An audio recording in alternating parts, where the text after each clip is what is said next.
And welcome back to the SuperCoach Experience podcast. You're here with the coach of Trip Jacket Mafia, Mikey, and we're back on the Sunday wrap-up today at the conclusion of round two. Today, as always, I've got my co-host with me, Jake, the coach of Kiss My Behinds. How are you, Jake? Yeah, good, mate. A bit later because we had kind of a late game this afternoon. I much prefer like the 2 o'clock and 4 o'clock games rather than waiting all the way to 4. But we had a first full round, so looking forward to jumping into and getting through the wrap. Yeah, I was nearly a late out there, so that was also a little bit of a problem, but I managed, my night shift got cancelled, so was able to do it today. As I said, we might do these wrap-ups on a Monday, but Sunday probably more so the go, as I'll be able to commit to them. Another pretty lackluster round for, I think, I'd say another pretty low-scoring round for round two. Obviously, I know some guys did really good. Still yet to crack 1,000. It's pretty crazy. I posted a 956, which I don't think is horrible, but there's a lot of problems in my side still. Captaining Nico Hines didn't end up being that bad compared to some of the popular captain options. Sam Walker absolutely stunk it up for me. Helium Lukey went down with an injury. We're obviously going to go through all the wrap-ups there. Brought in Terrell May. Ended up following Savs with the move and got Kai Pearce-Paul in.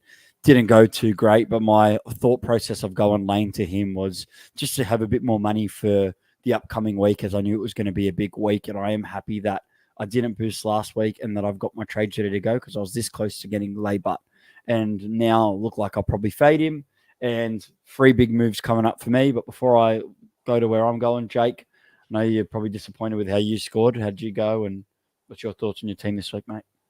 Yeah, disappointed. We've got 913. I think probably like just under 950 might be around par. So I think you're above it. Sav's definitely above it. He had another good round. Crack of a round for Savs, 1,071. Yeah, I cannot nail a captain to save my life. I went turbo. He scored 41. Last week was Hines for 26. So not getting a captain's been pretty annoying so far. I'd seen Walker and Lukey as well. So couple of poo-poo scores to throw in there. So looking forward to, making some moves. And I think, obviously, a lot of people held trades unless they were forced to for going into this round. And now with price rises coming in, it's going to be time to make some moves. So in terms of me, I haven't really looked at it a lot. Obviously, Lukey's going to have to go. I got a couple of guys. I had Gagai from the start, Jacob Gagai. Maybe him to someone else. Well, it looks like Talau might be injured, so it's not going to be him. So a little bit of thinking for good old Kiss My Behinds. The club's got some work to do. Yeah, I was actually one move that I was really happy with is I played Ethan Strange this week. I thought he'd get a start. I started him over Tua Picky, who was great last week, and he scored that try. Could have scored more, but I feel like it feels nice when you pick a guy that you know if he doesn't score, he's getting 20. So I just thought he could score a try against the Tigers, so that felt pretty good to do that. But seems like a lot of problems. I feel like 3 trades isn't enough this week. I'll definitely be using all 3. Will just depend what path. In the wrap-up, I'm going to kind of speed through it as we've got 8 teams. But I know the biggest questions, get your questions, guys, if you have them, will be, what do you do with the guys like Ponga stunk it up again?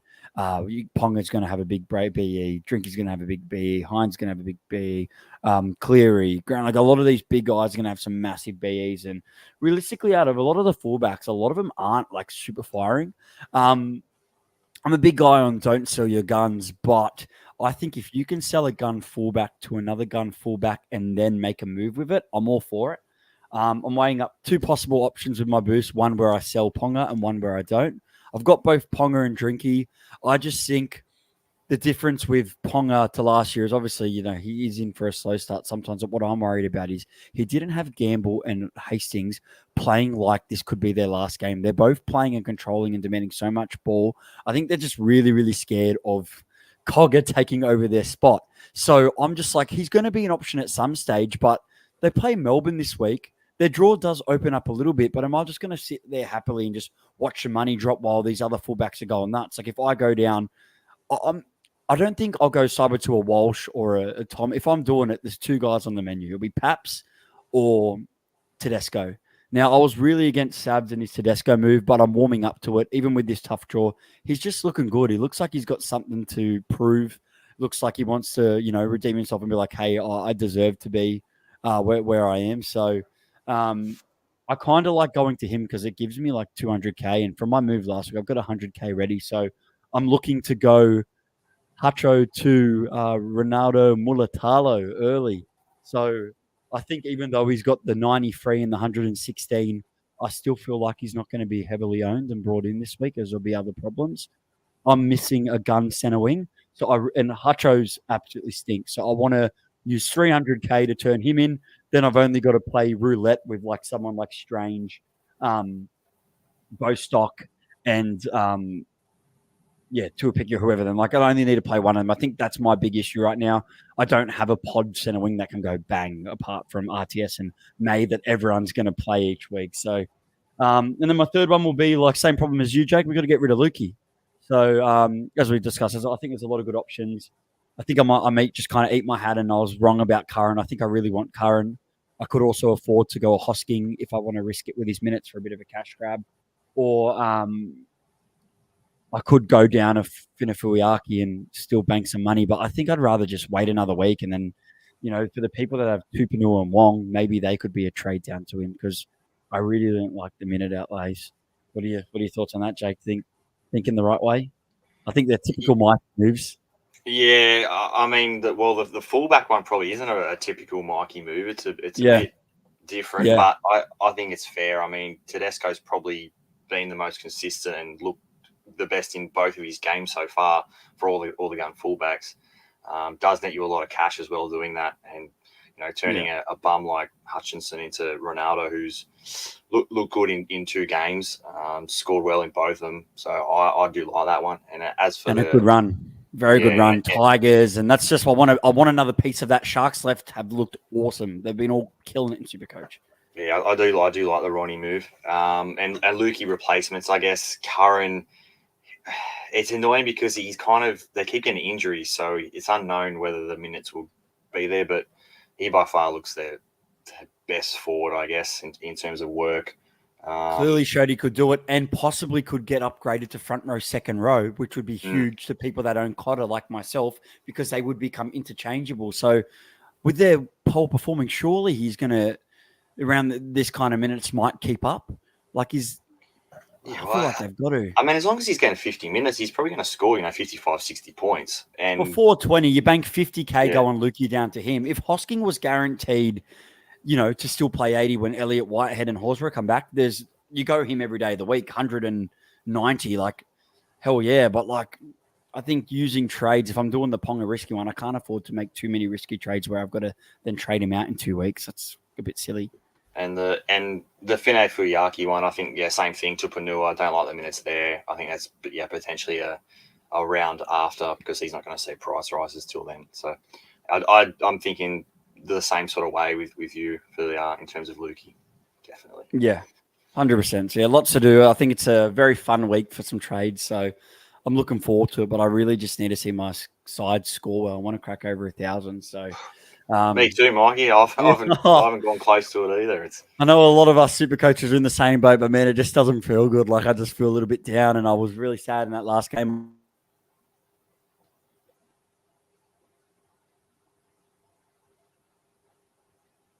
Oh, Mikey, there you're frozen out.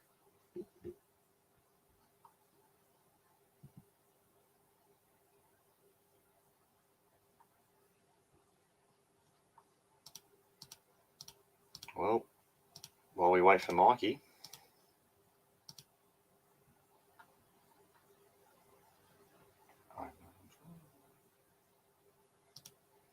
Well, while we wait for him, I'm just going to get stuck into the first game. A few technical issues, not the Mike and Sav's show without it. It's now the Mike and Jake show. Broncos, Rabbitohs. I know Mikey said he wanted to kind of fly through them. He mentioned earlier on that we're going to go, he mentioned the top scores, the low scores, and a few middle ones, and kind of go over some of the players that we're going to mention. I thought, best Reece Walsh. I know Mikey was kind of against the Reece Walsh move, and he would rather a cheaper guy. I can understand it, but Reece Walsh, he looks so good. And I guess the problem has kind of been the draw. There's a doubt that a few players are going to be missing from the Broncos going up against Penrith. So I can see why people kind of go elsewhere. I thought Cobbo, fantastic, 93. He reminded me a lot of the Greg Inglis type. I think going forward, he's ones that we can really consider in our centre wing as a centre wing gun. I know Mikey's going Ronaldo, but I guess if Broncos had a better matchup that wasn't Penrith, I'm sure it'd be another option because they're looking to get him involved. And I guess at centre we can just see what he's doing because it's bloody good. Haas. There is injury doubt on playing Haas.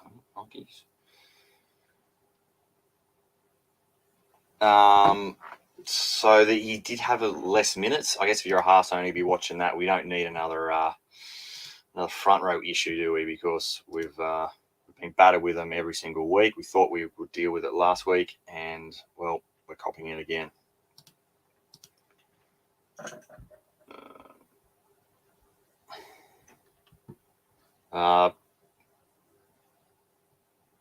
Piakura was another one. Didn't get HIA'd, so you take that. Sorry, guys, talking with Mike at the moment. Piakura, take a 48. He looked a lot better. That's more the game that we're going to expect from him. So I know he's going to probably he'll have a high-ish break even. I wouldn't be scared off that.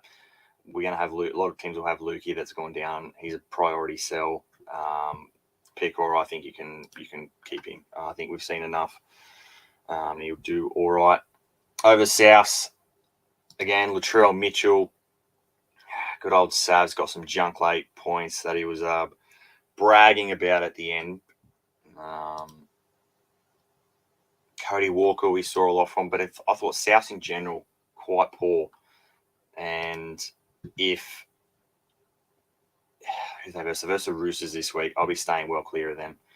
Latrell Mitchell, not exactly. I mean, if you have Latrell, you stick with him. He's definitely not a trade out, like say a Kalen Ponga, because you actually free up a lot of cash getting rid of Ponga. So stick with him. What he's gone 80 and 80, or no, 110 and then 80, just ride out because Latrell, you know what you're going to get from him.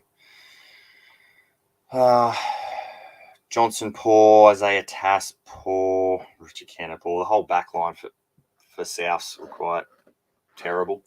I think Jack White comes in next week. Pretty sure he's back. Then you can kind of, I mean, I'm hoping Gagai gets a start back because, I mean, he's not, he's did a better job than what Tane Milne and Richie Kenner did. So we can, fingers crossed, we can get him back. Colin Matangi poor, he's going to come down in price, and Damien Cook. Cam Murray owners, a decent enough score. He's 10-ish% owned. I guess the main issue there is he's going and playing edge. I think Dimitri will eventually wake up and be like, look, Souths are a better side with him through the middle. So owners of Cam Murray, stick with him. I know not ideal. You're expecting a lot from him because you know that he offers more than what he's offering at the moment. But I wouldn't be too worried about it. Damien Cook with the sin bin. Unlucky. Oh, he's back. Sorry, my internet just shut. Mate. I thought you got kicked too. All right. Sorry for we'll have some technical difficulties at the SuperCoach experience. Yeah, I didn't realise how hard it is to talk to yourself for time. Yeah, the podcasters who do it by themselves, they're next level. You start to feel crazy, hey, especially when there's no one commenting to you. So I've pretty much gone through the Broncos South game. I don't know if you wanted to just quickly do your sights on that or move straight on. I mean, it wasn't too much to do with that. And going forward, I guess there's not much for both those teams. Yeah, I guess Reece Walsh's draw opens up a little bit, might add. Like, I think he's a tempting option. But I think, like I said with the Ponga before I cut out, is if I have Ponga, I'd be more tempted to hold if I'm not gaining anything out of it. I'm only going to sell him to like a Paps or a Tedesco because I can pick up someone that's going to score as well as him, as well as gain someone extra. That's the only way I kind of like a Ponga trade. Otherwise... Yeah, so someone from this game I did want to bring up to you was Selwyn Cobbo. I know you're going Ronaldo Mortalo, who has obviously the better draw. But is Yeah. Cobbo on your radar? I know everyone was kind of a bit cold on him going at centre, but I thought he was fantastic, and score wise, he was great as well. His base seems to be a bit up, but no, not at all. Like, I think I'd rather take a risk. Like, I know we've got a 90 and 50 with Mulatalo. At least by taking the risk on Mulatalo, I've got a score of 87 and 116. So I'm going to have a very low break even. So for the people that don't chum on, if he goes 75 plus, he'll be harder to obtain, while everyone else have all these other focuses. Don't get me wrong. I think people would have looked to go to Lomax this week. And for the people that are now scared on doing it, they'll probably go to Ronnie. Just because he's going to have the really low break even, he's going to get looked at. But he's someone that I always seem to own, and having a shark swing isn't bad. Like watch Katoa get all the action now, but well, I'm hoping. Yeah, that left edge. But Katoa's been scoring over. That left edge is getting a lot. Well, it's handy. We're talking about Cronulla. Move on. Best High team scores. Definitely not, mate. The Panthers. 2 from 2. I don't know how many. Hey, so were the Canberra Raiders. Yeah, and the Cows. Yeah, and the Cows. So yeah, this one, the high scores, we got the whole left edge, like I mentioned, Teague Wilton, Ronaldo Mulatalo, Talakai, 82 for him, Wilton 110, Mulatalo at 116. Sione Katoa 67 without going absolutely bananas. He's still doing enough to score at his price point. McInnes 50. There's a lot of guys to look at here. Hines looked a bit better, 75. Those big scores are going to come. Look, anyone going for like a Talakai, Wilton, Mulatalo, I like all those as a pickup. The one we'll kind of dive into, Nico Hines, is he a sell, Jake? Absolutely with that very not. Big break even. Absolutely. I don't think the break even matters. The thing is, halfback, who are you going to go to? Say you have Cleary and Hines. I don't see anyone that's really saying pick me, and that you will happily go to. Like Moses, he's injury cloud. He's been stinking. DCE, not really hitting the heights in terms of score wise. Like there's no other halfbacks that you could go to and be like, all right, yeah, I'm happily going to play him over Nico Hines, because I'm not worried that Nico Hines could actually destroy the Tigers this week. So I don't think he's a trade out. As long like we say it, you don't trade out guns. And being the top two in that position by miles, I wouldn't be trading either of those guys out. I know they've got the bye in round 5, but he's got the Tigers and the Raiders leading up to it. And in the Tigers, his last 3, he goes 109, 90, and 117. That big score's coming. There's a lot of options this week coming up. That high-scoring week's going to come. It's going to come. Like the week where all the scores and the averages are going to be up is when these big scorers go nuts. I don't see a world where you trade Nico Hines. I know it might hurt if you've got both Hines, Ponga, and Cleary. If that's how you feel and you feel like you want to lose one, then I'd probably drop the fullback as there's more options. Like Jake just said, very limited options in the halfback category, and probably the one that's starting to put his hand up that I like, Jerome Hughes. He's going to be out this week. Yeah, he's going to cop a minimum of 1 week, and then he has a bye. So realistically, you miss him for 2. So realistically, I know we're not talking about Melbourne, but my game strategy is I do want a couple of Melbourne guys, because Melbourne are looking great. Their attack looks great. The defense looks pretty good. And I think they're going to be very viable for SuperCoach. It's just with the round 4 bye incoming, it's just when you get some of these guys. I know if Drinky continues to disappoint me, round 5 will be Drinky to Paps. But yeah, a lot of those guys are starting to look very good. Let's move on to the Bulldogs. Not much really happening here. Josh Curran's a big one. In that 76, 420, he's going to have a nice break even, 50 the week before. He did have 2 line break assists in there. But other than that, he did come on, he played in the middle, and his base just looks great. I think he's a buy option. I know he's on a super pod. I know there's both weeks have had a bit of minimum rotation, but I think he's a good Lukey down to him. I'm comfortable with it. 50K I gain from it. And I do think it's only a matter of time till you end up in that starting lineup. Salmon didn't play all those minutes. He did come and switch rotation. And the more losses they're going to get, they're going to need someone with a bit of X factor. And we know Curran's got attacking stats in him no matter where he's on the field. The Bulldogs have had 2 pretty tough games. Are you looking at Curran for Lukey? Yeah, absolutely I am. I guess minute-wise, we're unsure, kind of minute affected in the last 2 games. But I think there's enough work rate in Curran that as long as he's getting 50 minutes, which looks like his minimum at least. I think we can rely on him. So I think I'll be bringing Curran in again. Net's 50K. Round 6, we might get him as a front row duel, which will be absolutely gold. I think he's probably one of the best front rowers there, which we're going to get him at 420K. So I don't mind Curran, and I think I'm leaning towards that way because there's not really anyone else at second row that's kind of jumping out at me to be a selection. So I think Curran's the safest option. Yeah, 100%. And like, I know we might be worried about his minutes, but his price is about to go up. So I think you've watched for 2 weeks now. You've seen that he's performing pretty well from a SuperCoach point of view. I think this is the week to jump. Lukey's injured. I think that's why I'm leaning towards him. As I said, I'd probably choose Hosking over him. If Hosking had job security as an 80-minute second row, I'd probably take him with the lower break even and just how he's looking on that edge. Apart from the Bulldogs, there's no one really on my radar. Hutcho, Sam Hughes is still not. He's going to be a real slow burn. I was going to say there's probably a few Bulldogs that are off your radar to be traded. Yeah. Salmon will be looked at to being traded by a lot. So will Hutcho. And realistically, until we see like some big attacking games from them, I think that's when some of them will start to become an option because there's some guys like Karaz is on 47 without any attacking stats. Preston 56. Like once the attacking stats come, some of these guys could be an option, but to be not really like and have really any Bulldogs at this stage, I've only really got Sam Hughes and Hutcho, and I can't wait to get Hutcho out of my side. Yeah, you mentioned the when the attacking stats come, the Bulldogs. If they will come, yeah, they don't look any better than last season. Hopefully for Bulldog supporters that changes.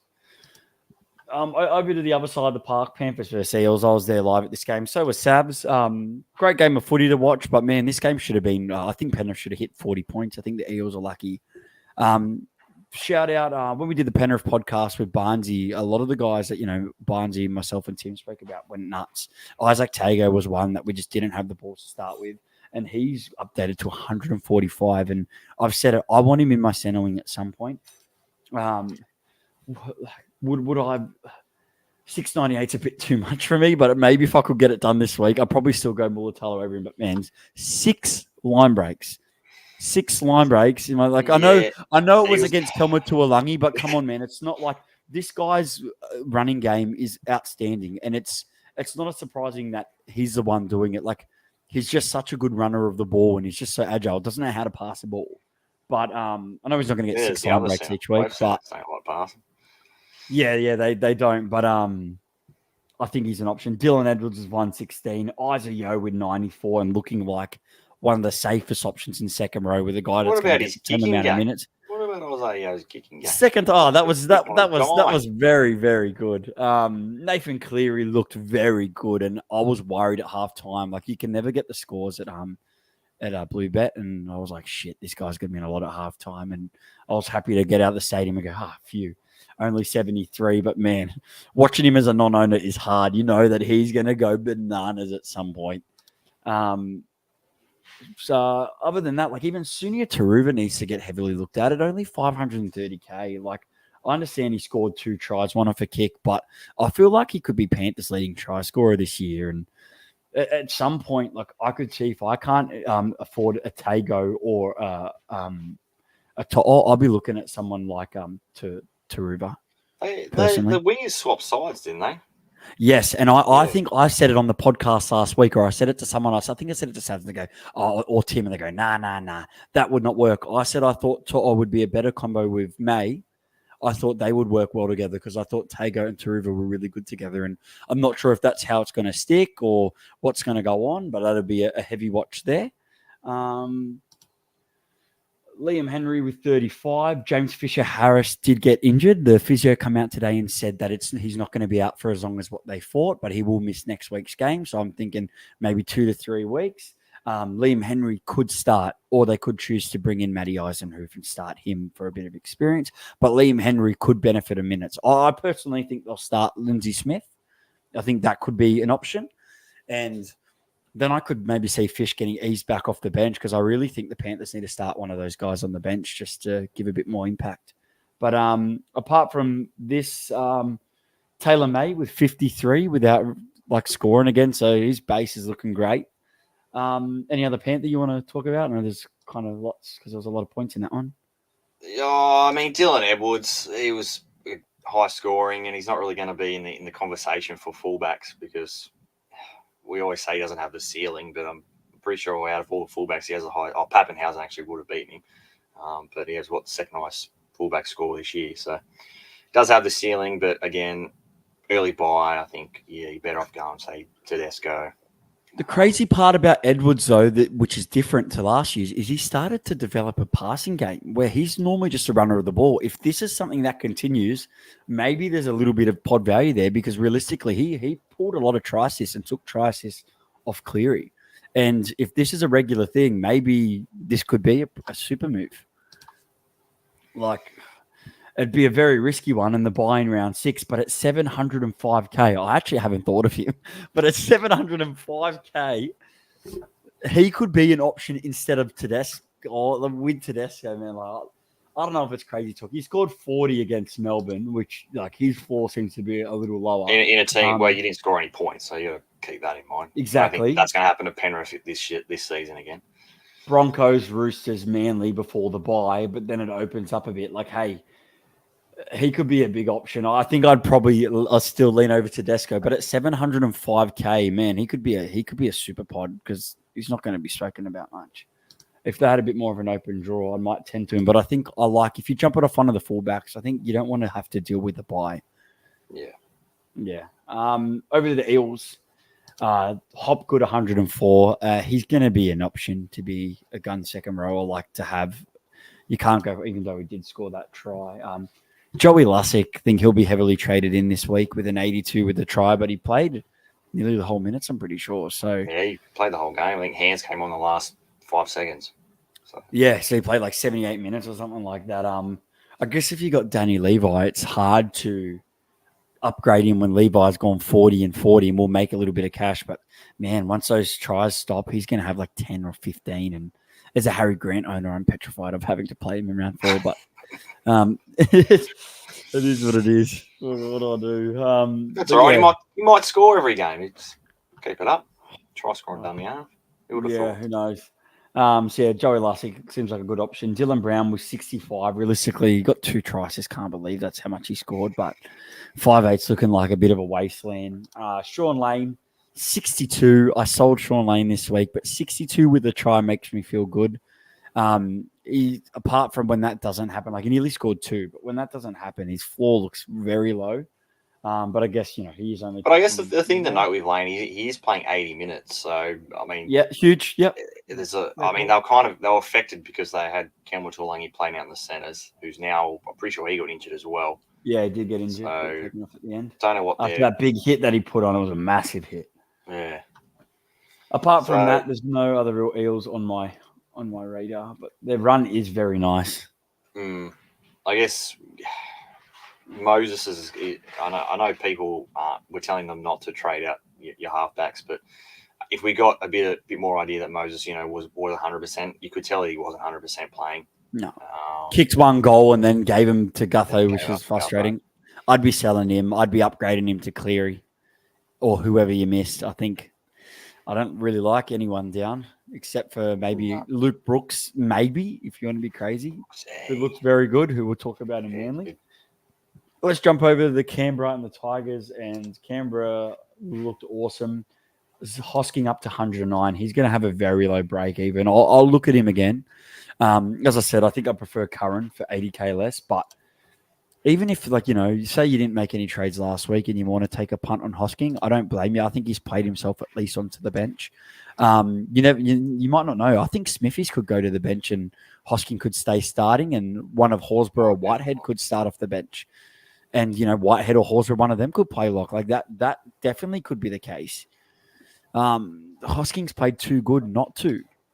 Hosking could even find himself out in the centre with injuries because he was played centre towards the end of that game, and he just looks so good.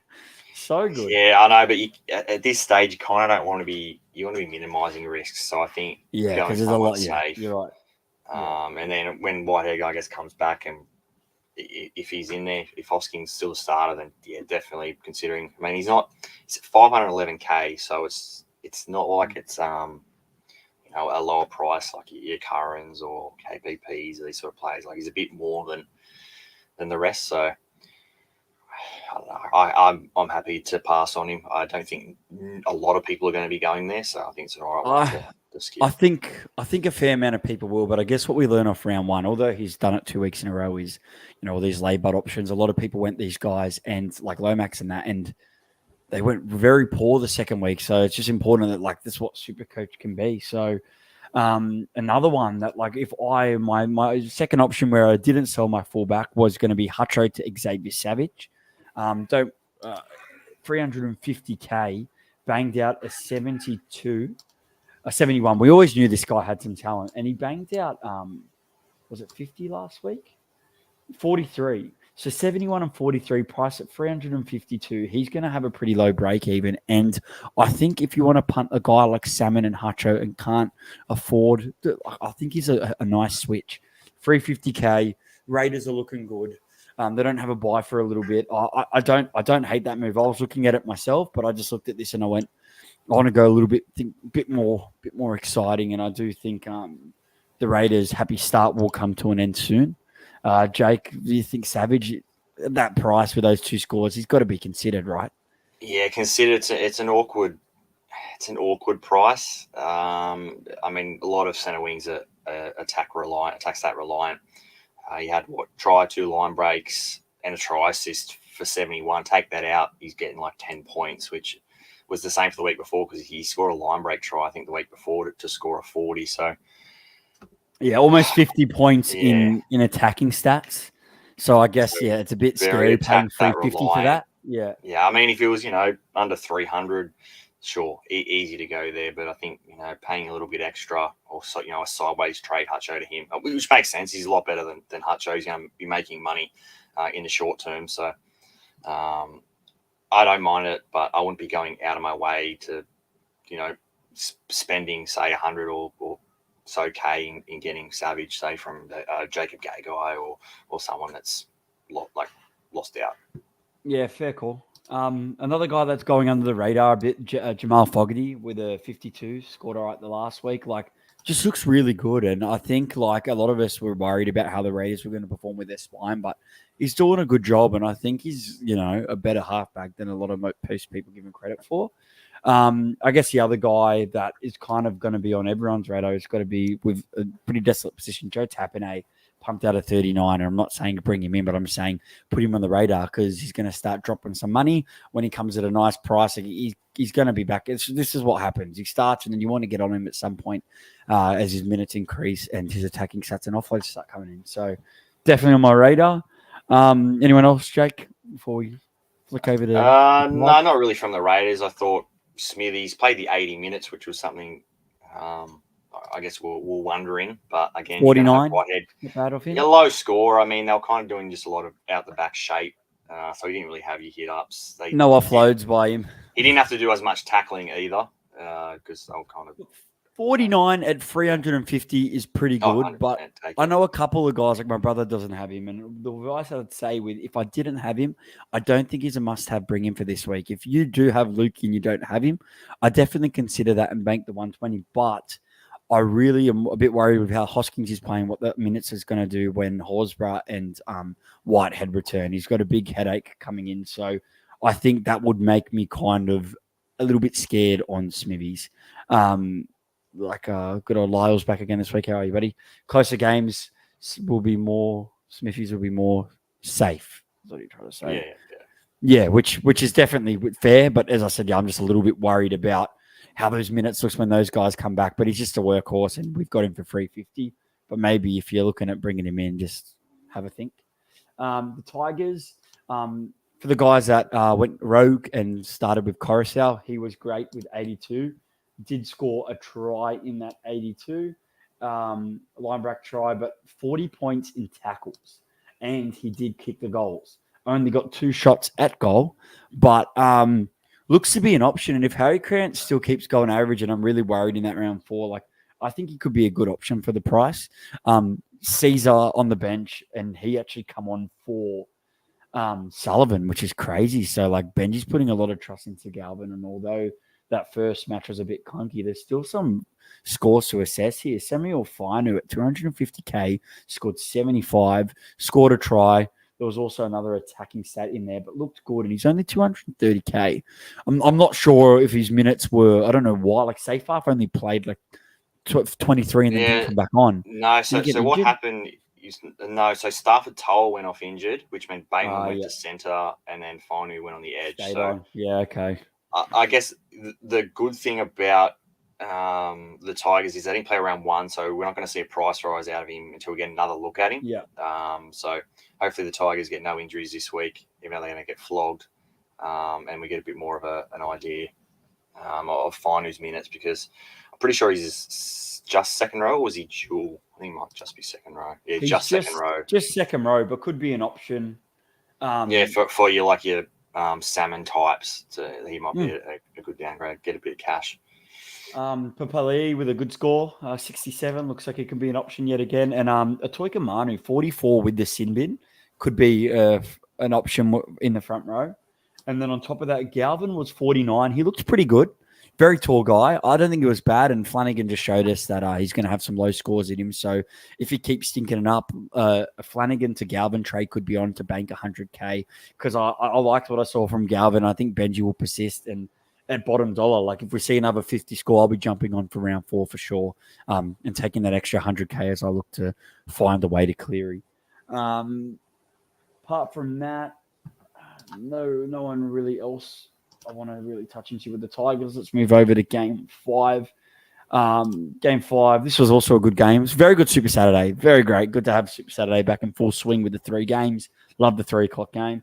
21-20, the Cowboys. The big one was from the Cowboys, Tom Dearden scoring some tries, both games with only scores. If you started with him, congrats, but I don't know. I think I'll be bringing him in with those. Ruben Cotter with a 70. I owned him. It cost maybe like a bit of an awkward price, but having him and May at the moment for those price points, I'm very happy with that to lock and set that in. I guess, that's great for the price point instead at the same time. Oh, okay, yeah. Savs just give me some advice on the right there. Noted, Savs. So looking at that as well with Ruben Cotter, solid scores. Jeremiah Nanai still pumping out some scores. Scotty Drinkwater hasn't looked super crazy, but he's still pumped out a 46 and a 63. He's looks like it's just around the corner, Jake. Do you agree? Yeah, 100%. I think he's scoring well enough and not looking good doing it. So you can imagine that big game's around the corner. It could very well be this week. We saw what the Hammer just did to St. George. So I think Mikey is quite happy that he's got Drinkwater this week or next week, going into the game. Yeah. I'm happy I'm having, but having 2 fullbacks that aren't killing it. Yeah, I'm going to hold on to Drinky over Ponga. I think his big scores coming. Townsend and Dearden are sharing a lot of the attack on the last. He's not doing it as much, but I think it's got to come at some point. And as I said, I'll be looking for a trade to Paps if he doesn't do good over the next 2 weeks. But just early, he'll be looking at someone that I'll look at captaining if I'm feeling like being a bit risky and going against Hines as such. But also from the Cowboys, obviously, we got that injury to Lukey. Looks like it's been confirmed that he's had that ankle injury. He's going to be out for 6 to 8 weeks. So Finnair, let's have a go of it. Finnair Fuiaki is pretty good go. He stepped in, got 38. I think some people might be looking to go straight to him, but as we said earlier in the podcast, Jake, I think let's just see how he goes. Let's see if he plays 80 minutes and see what he looks like. And if he does have a big game, he's not going to surge massively in price. So we could still get him for a reasonable price in round 4. Do you feel the same, Jack?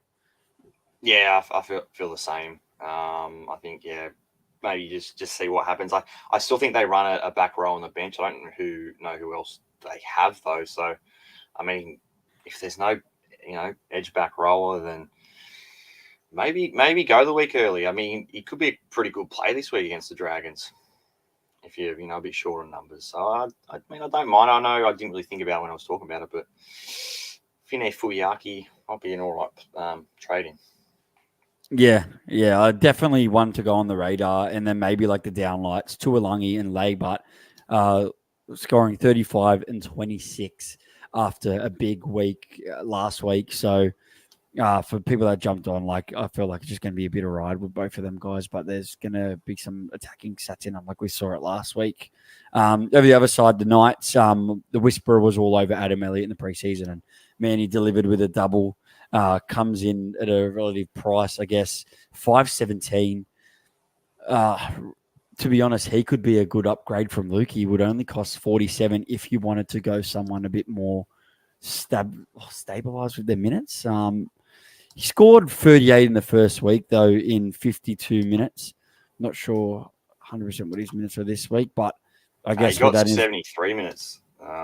If that persists, his PPM's generally pretty good, so I don't mind Adam Elliott. That's kind of a sneaky one if you want it to be sneaky. But other than that, from the Knights, the big talking point is let's talk about Marziu and Ponga, both for how much they cost. Marziu pumping out another score or 46. That's two low scores. He's going to have a massive break even. And Ponga with a 45. He's the most expensive guy, or he's the most expensive fullback at $890K. I haven't asked you, are you considering selling? I know you're a Ponga. I know I said I'm most likely going to sell if it's going to get me a gun center wing, but I can see the world where the hold. I know I might be thinking a little bit too jumpy here, but I'm pretty set at the moment. Yeah, I think I'm leaning towards keeping him. I think the Knights, I mean, they've lost 2 games now. I think they changed the way that they're playing. I think they go back to what was working last year, where it's give the ball to Ponga rather than try and play with 3 halves through the middle. It's just not working for them. So I think they eventually change, and I think Ponga is due big. I know they versus Melbourne this week, which is not ideal. At Newcastle, and they did upset Melbourne last year, but they did. With the way they're playing. Actually, they're going to be without. Well, Jerome Hughes is not going to be there. They may have Munster back, so it might not be too much of a disturbance on their team. But I don't know. I think I'm hanging with Kalen Ponga. I'm sure when Monday comes around, that could change. And team list Tuesday. I don't know. It's one that you've put in my mind, Mikey. So I've got to consider it, and depends what I can do with the money as well, and whether I like what I can do with it. So, but look, I think Desco is a good option, even though I slag him off early on. Yeah, like I'm also now in the back of my mind going, Edwards, you're a Panthers fan. This could be genius, but I'm going to have a harder thing. But yeah, look with Ponga. I agree with both sides here that you could sell or not sell, but he costs a lot of money. If you're banking on a comeback and it just doesn't happen quick, you might be able to jump back on later when he goes on that run. And I'll be getting back like at the next 200K. There's all these other fullbacks that are killing it. And as I said, if you can do something with the money, then it's worth it. I'm just worried with how Gamble and Hastings are playing. And I think it's only a matter of time till Cogger comes in, and that could really help Ponga. But it's just like, I'm not really willing to sit and watch by. If they had a really easy draw the next 2 or 3 weeks, I might be willing to do it. But if I want to make a move, if I don't sell someone and make money, then I'm going to have to just do generic moves to jump on guys that are making money, where I kind of want to zag what everyone else zigs, you know what I mean? Or zig while everyone zags, whatever that fucking saying is. But, as Lyle says, Storm League pointed to a picky. Ponga could go mental. Yeah, he 100% definitely could, but they could go back to the brilliant defense they did in round 1. So, he could go nuts, but I thought he's looked good in NRL, but he just hasn't got fully involved. I know what's going to come, but it's just like risk versus reward with how much he costs. And yet again, like if I'm just going to go him to Tom or Walsh and get nothing extra from it, then I'm like, nah, just hold. But we got the trades here at the end. I think if you haven't started Crash Hot, try and claw back a little bit. But yeah, let's move on from that. Kaipius Paul with a score of 43. Who knows if he keeps that spot? If he keeps that spot, I think it'll be good. But that 43 might stop people from going him this week. I know I'm an owner. Hopefully he keeps 80. I think the attacking stats will come. Let's move on to game number 6, a game of the round. how good was this game? The Storm versus the Warriors, what a try in the end. And one thing we've learned about not learned about the Warriors, but they've reminded us is they're going to be competitive again, and there's going to be no easy win against this club.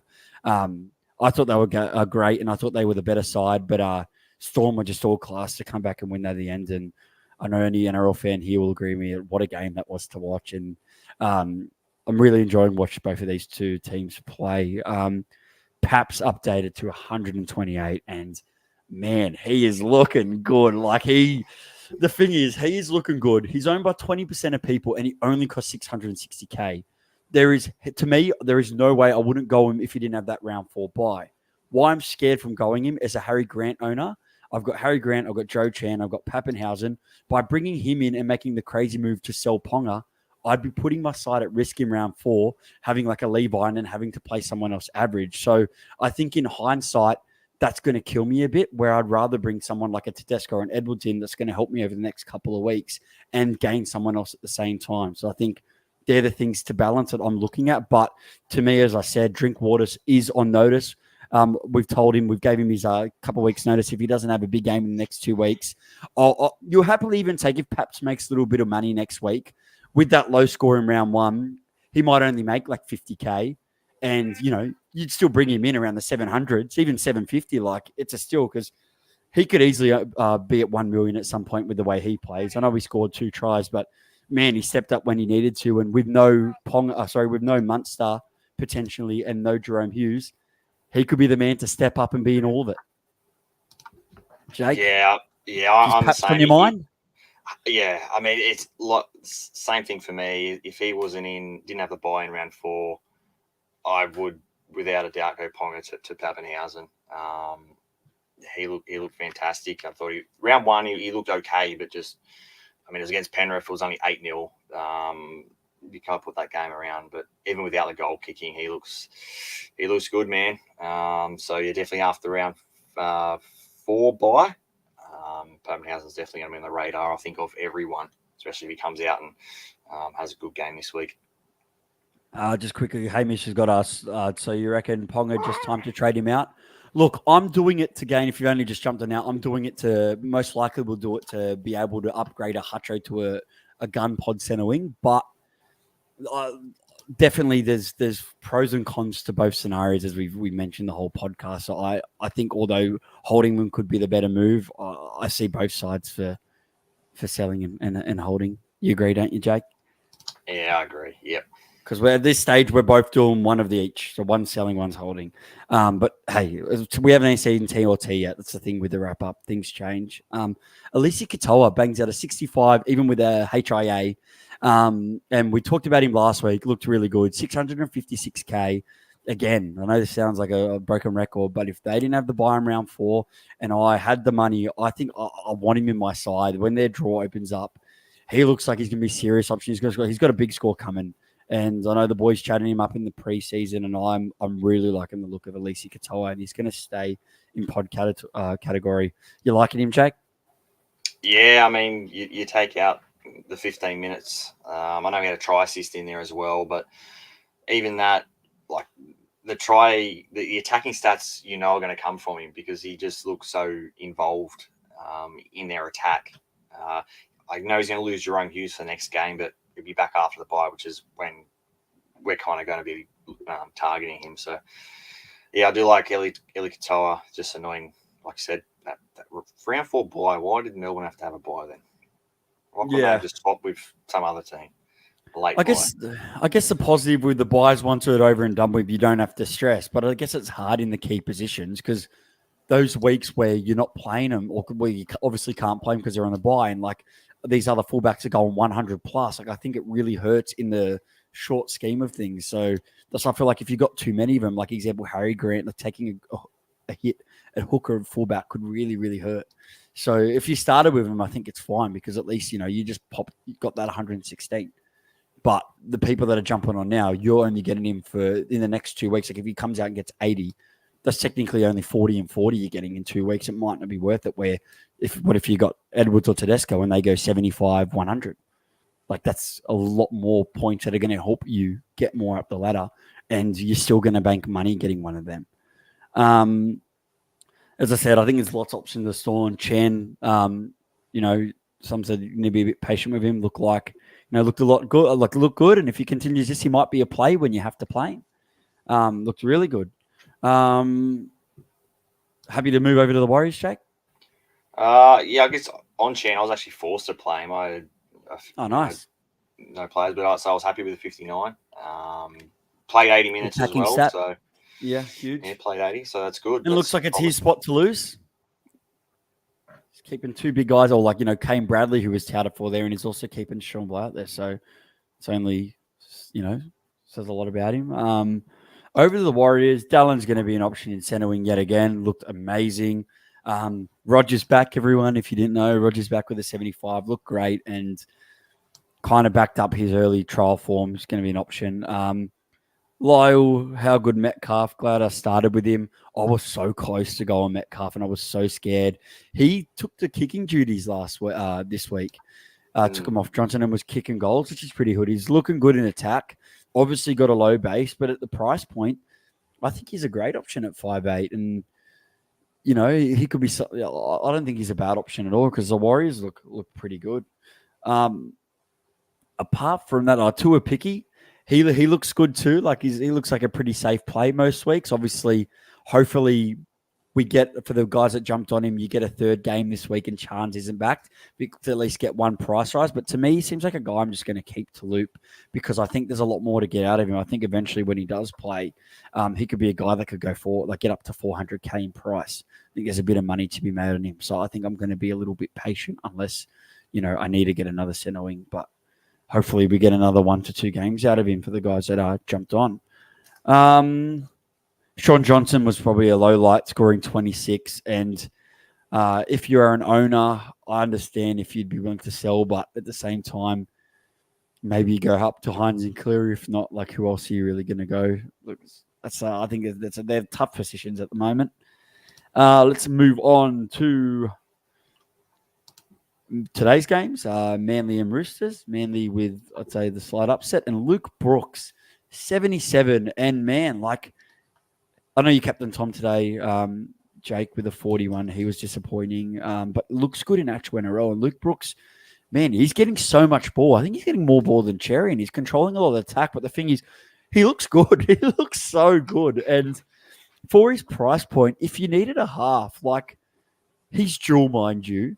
I kind of wish I started with him over Walker, which, again, was close. But if I had Brooks, I would have Moses too. But 77, scored just a little less than that last week. He's going to have an okay break even for next week. Thoughts? Could you go there with Brooksy? Oh, I think so. 5'8's not really. He's available at halfback, but you kind of want the two. But like you said, he looked great. He could have been a higher score. I think he had his foot just in touch on one of the tries that he was disallowed. But he's just so involved in their attack. He's pretty much controls that left side where Cherry Evans goes to the right side. And it just seemed, I was watching that game, it just seemed that every single tackle, every time that Cherry Evans had the ball, it was just passing to Ola Kawatu and was like, here you go, do whatever you can. Where they kind of set to the left and they do their set plays. I thought Kula was fantastic. 73 by Kula looks like to be an option. He looked good out there. I think gets a lot of ball. Went off with a HIA and he was playing on the left, so I think he's one definitely to watch. And he also did get a try as well. 50, but then he also got injured at he got injured. Yes, that's right. So wait and see on him, but the 50's not bad. We could see Vega come in, but Manly are looking very good and looking like they could be a top 4 side. I think it can continue. They've kind of found a way to include a lot of their other players. And even Owakalatu, Savs was all over him in the preseason. He looks to be an option. I know he only scored 58, but he's just getting so much ball. He's going to score tries like he normally does. And I guess the other thing to note in this game, Garrick with the 51, which is kind of good because for guys that don't own him, you're going to have to grab him at some point. Moving over to the Roosters, and yet again, props off to Savs, Tedesco, 92. I'm heavily looking at him this week. 4% owned. Savs captained him. Great. Even if I owned Tedesco, I don't think I would have captained him in this game as I tipped Manly, but great. He did great. He did score quite a few attacking stats, but just looks so involved and in sync with these Roosters guys. And even in a game where, he just looked very competitive. Scored 70 and 90. And the main thing is I like the price. And I even think this week with people selling to other people, I don't think he's going to be mass brought. And I do think some people will definitely jump in because, the price is right. And I think a lot of other people will be thinking, if I sell Ponga, I want to make sure I can get some money and bring someone else gun in to make it worthwhile. Still, I know you briefly said it, but Tedesco's on your radar, isn't he, Jake? Yeah, I'm in the same boat as you. If I was to sell Ponga, I think Teddy's definitely the guy. He doesn't have a buy until when it doesn't matter around Origin time. So I think you kind of mentioned that they're in sync. He's the one that he's the only player that looks in sync for the Roosters. Their halves look a bit out of whack. Yeah, that's what I meant to say. When it goes to Tedesco, something's going to happen. Which is what we didn't kind of see a lot of middle to starter last year. We kind of saw it at the end. Now we're seeing it at the start of this season. So promising signs for Tedesco, and I think owners and future owners like yourself, Mikey, because I think that's the way you go. Yeah, there's a side of me that wants to go Edwards, but I think the fact that Roosters have such a late buy and he's proven it there before is why I'll probably go him. And as you said, with those half screen clunky, and Curie went off with a HIA very late in the end of that game. So Tedesco is like the prime ball mover at the moment, which is when he is that guy, it's normally where his SuperCoach points come from. Terrell May, I know we don't throw out the word. I don't like to throw out the word must have, but in that position at that price, he started. His minutes were good, and 68. He's going to update to I reckon around 75. Like not having a Payne Haas in that, it's not a worry when you've got this guy in there. Like I've got him and Cotter in my front rows, and I'm very happy with that in what I like to call a barren wasteland of a position. Having a guy like May, I think he's almost close to a must have in that position with the minutes he's playing. Spencer Leonard's out for another 8 weeks. Warrior Hargraves come and play the minutes we thought he did. Like he's got a motor. He can play big minutes, and there's going to be some weeks where he plays bigger than less. But for the price you're jumping on at, like all you need from him is about 55. These scores are elite for front row. Jake, like, do you own him? Yeah, I brought him in. I had Jai Arrow to sack, so brought him in. He played like the first 55 minutes, which I thought was huge crazy for a front rower. Huge. Like as soon as I saw, I think Lindsay Collins come off in the 25th minute, I was like, geez, like Terrell May's probably their main front rower now. And then he came back on for a second stint, I think 10 to go. So offloader, tackle buster. It feels like a bit of a discount Payne Haas. So I can definitely see why he's probably going to be the most owned front rower. Yeah, he looks crazy. Sure. Hot take. I think if the Roosters are to lose Joe Manu, I think Taylor May is going to jump over to the Roosters. Panthers re-signed Paul Adamotti today, which was very all the mails that they were going to say to Taylor May, and I know Taylor May really wants to play with his brother. The fact that they've signed him as backup in case he doesn't worries me, and I really think he'll end up at the Roosters. The Roosters will find a way to snag him. He wants to play with his brother. So let's stick back to SuperCoach. C. Wong, 59. Tupanua, 47. Both of these guys got attacking stats. C. Wong, his minutes are concerning. The roulette with all these. I think I want to jump off Tupanua. We're lucky with the try assist today to get him to 47. I'll probably still play him against the Roosters. Seems to go all right against them. Wong got 2 line breaks to help him get to that 59. It's just while there's not one of them clear playing 80, I'm now bringing in my 4th Rooster. I think he'll be my jump off to Finafiliaki when the time comes up. Joan, any of these Roosters second roles, are you thinking the same, Jack? I own Tupanua, and same thing. I don't think you really want either of them. They're kind of minute sharing, those two and Butcher. So they're getting maybe 60 minutes, even less than that. So I'd rather jump off and go someone who's at least playing 80. I mean, you take out the attacking stats of Tupanua, he's getting like a 30-ish. Take out the Wong, he's getting like a fit 40 as well. So, I mean, it's not ideal for those guys. And if we got an out, say like a Karen or Fine Fuliaki, I wouldn't mind jumping off to them guys. To be honest, yeah, like there's just bigger fish to fry this week for me. But I think with Tupinua, I might not even play him this week. He might be my 18th man, and I might play. I might prefer to chuck Joe Chan out there as he's playing 80. Might against the Knights. I might look to go that way. Could be an option. From the Roosters as well as that, like as I said, like a loss today, but they're still looking pretty good. Joey Manu crashed back to earth with a 23. Walker was pretty full with 17. And yeah, he's kind of on notice for my side as well, Sammy Walker, but there's not much really doing. I guess I just got to hold on till I can afford Nathan. But yeah, I guess ready to move on to the last game, Jake? Yeah, the good old Dolphins coming back to the good old Wayne said. Wayne gave the media a bit of a warning, and just in Wayne fashion, he backed it up, and they come out and flogged the Dragons. And ruined my perfect round. The Hammer, like, looked awful last week, comes in with a hat-trick and 95. Looks to be a great Supercoach option yet again. Jeremy Marshall-King with a try and a try assist, rewarding owners with an 80. And a pretty awesome Falcon, I might add.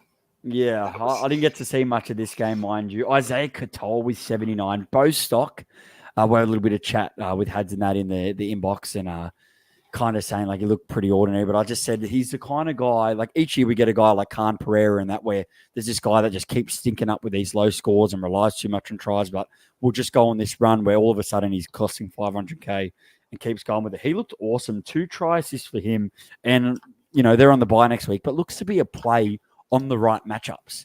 That 77 now combined with that 38 is going to start seeing some money go up. So would you be looking to bring him in, Jake, if you didn't own him? If you got Hutcho and you wanted to go down, would you maybe look to go down to a Bostock with those 2 scores, even though there's a bye next week, compared to someone like Xavier Savage? No, I think I'd rather go Bostock the week after. I guess you can bring someone in now that may be going up in price. I know you've probably got to get rid of Hutcho. I mean, I don't think he's going to really lose money, Hutchinson. There's a good chance he doesn't even get picked next week. I think the Dogs need to change. I think Sexton's been pretty good in Cup, so there could be a swap there. But I wouldn't be getting him while he's got a bye. He's someone that you can kind of wait. I think same for Hammer. Like, Hammer was terrible last week. We're all laughing at him. He scored like 70 points last week, the Hammer. So that's 2 good scores he's an in option, a row that's for him. Sure. Available at centre wing. 600k is definitely one to watch after, or one to look at and consider after the bye.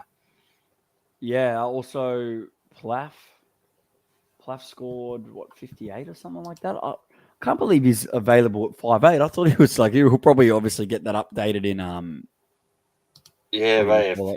round 6. 5'8", scored 47. Luckily, his price doesn't go up this week, so you can watch another week. Could also be another answer instead of Galvin. Could go Max Plath for now. I guess the big one there is no Ray Stone this week, so Ray Stone will come back, probably take over the 13. But your pack is good. Not going to get massive scores, but you take that. 47. All their centre wings killed it. Like Averillo 60, Farnsworth 59 looks to be an option yet again. Like they did pretty good, and the Dolphins' run isn't bad at all. Over the other side, Tyrell Sloan, like he's looking good.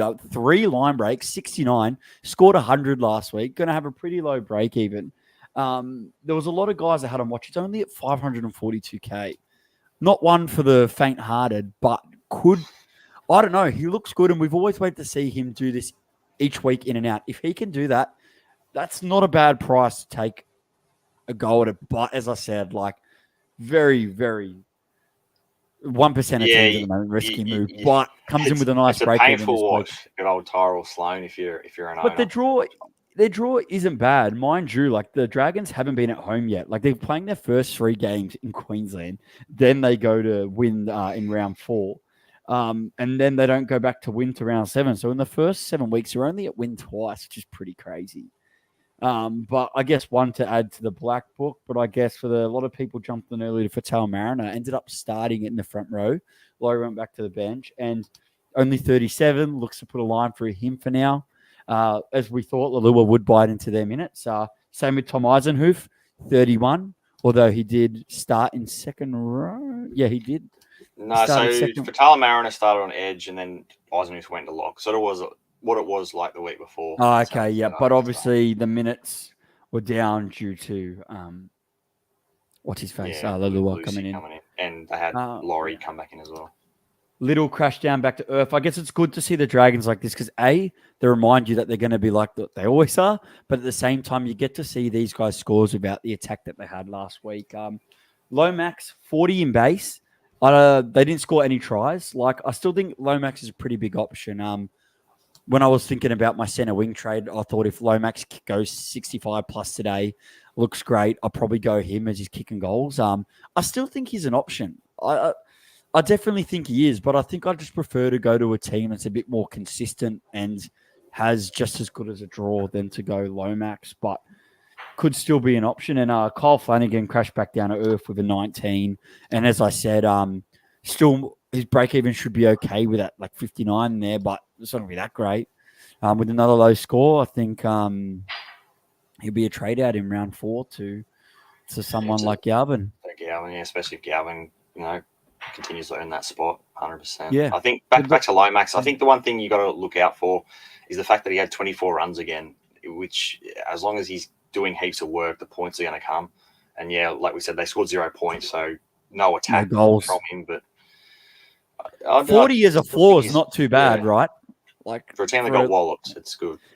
Let's say Dragons score at least 2 tries a game, then you could probably put his floor to about just under 50 points there without any attacking stats. So realistically, that's not too bad for the price point. I guess when you're spending over the 600K, you want to make sure you got something to fall to because there's nothing worse than going over 600K and then watching them post up a 20 and then all of a sudden it's panic stations alert.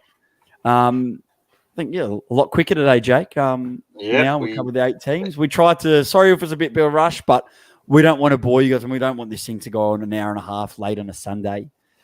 You've also got Tim and Savs will be back in the office, the recording studio on Tuesday, where they will give you their takes after we see TLT, because I'm sure Jake and I's changes are going to trade. If you're willing to see, if I stick with what I said, add me as a rivalry, Trip Jacket Mafia, and Jake, you got Kiss My Behinds. But obviously, we will review what we do next week on the show. Another big week of footy ahead. As I said, Jake, there are some big captain options. And I thought this was Redemption Week, but Redemption Week's coming. And although I think Redemption Week's going to come for some, I guess if you're trading one of these guys out, pray that it's not their Redemption Week because all these big guys are going to have a redemption. They're coming. I can feel it. And that big week where you're going to need to score 1,300 plus to move up the rankings is coming. What's your thoughts, Jake, on the upcoming? Yeah, I agree. I don't think it's too far away. It could even be this week coming. I think there's quite a few guys that are due a big score that are heavily owned, and they've got decent matchups as well. So, yeah, I think we can expect 1,100 sort of average next week. A few 900 averages for the first 2 rounds. Very low score. Look, I know it's been a tough 2 rounds, super coaches, but don't let it make you start doing super crazy moves. Like just keep all the thoughts going through. I think it's healthy to do that. And then after team lists, have a look thoughts and have all your option A, option B, and then choose the right one that you think is going to get ahead. But it's only round 2. We've got a lot of rounds to go. There's plenty of time to make up. You don't win SuperCoach in the first 2 rounds, and there's plenty of time to catch up. And I think it's been pretty low scoring. These big ones are going to come. Trust in the guys you picked and don't raid trade everyone. Like, fair enough for some of them, but yeah, just have a good I think things are going to get better for hopefully most of us. Hopefully. Yeah. Not guaranteed, though. Nothing's guaranteed, but we're going to be positive this week on the wrap up.